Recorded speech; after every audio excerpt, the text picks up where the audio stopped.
I want to show you a video of what not having First Amendment rights to free speech looks like.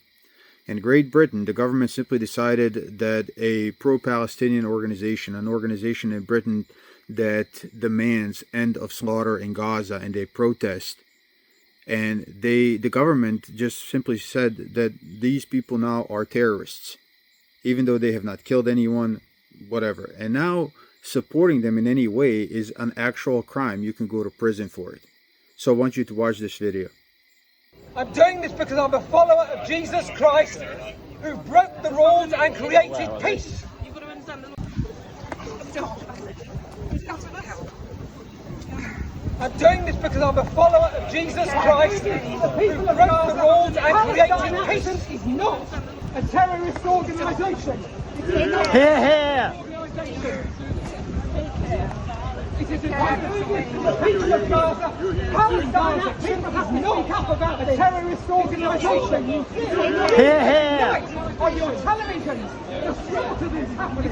The slaughter that is happening is appalling. There is now a famine in Gaza. You must listen appalling. You must act. You must say something. You must say something that is happening. The slaughter that is happening is appalling. There is now a famine in Gaza. You must listen. You must listen. You must act. You must say something. You must say something. As you can see now, this man is going to have to go to court. And if he gets convicted, he can actually go to prison. And that is enough to dissuade a lot of people from speaking out, people who would otherwise speak out. You can actually go to prison for speaking out in Britain. Now, that should be an impossibility in the United States of America, because the Constitution is what makes America America. And right to free speech is something that the founders of this country very carefully thought about and understood how important it is. So they included it in a document that they taught their children, and their children taught their children is sacred, the Constitution, right? Our military, our service members take an oath to protect this document that defines how much power the government has over us. And they do not have the power to restrict our speech, like in that video in Great Britain. Now they keep trying, like they did in COVID, for example. In the name of battling disinformation, right? They banned people from social media. They did all those things.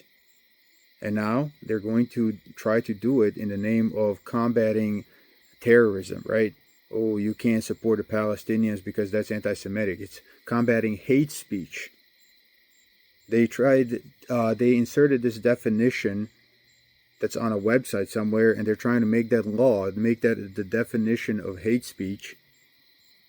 And criticizing a foreign nation is hate speech. So now the schools lose funding if they allow anti-Israeli protests on their campuses and stuff like that. So they try harder to suppress speech, right?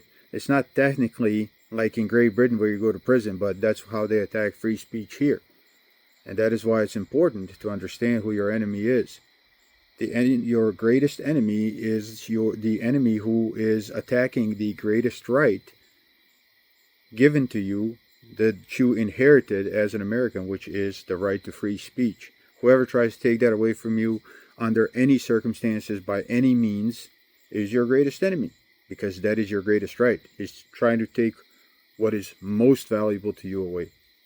So in this way, Israelis, a foreign nation, are conducting an influence operation through media and things of that nature against our politicians and against our public, and lobbies like AIPAC, and thus are attacking the greatest rights that we are given as Americans, which is the right to free speech. And don't forget, the Constitution is a document that protects us from the government.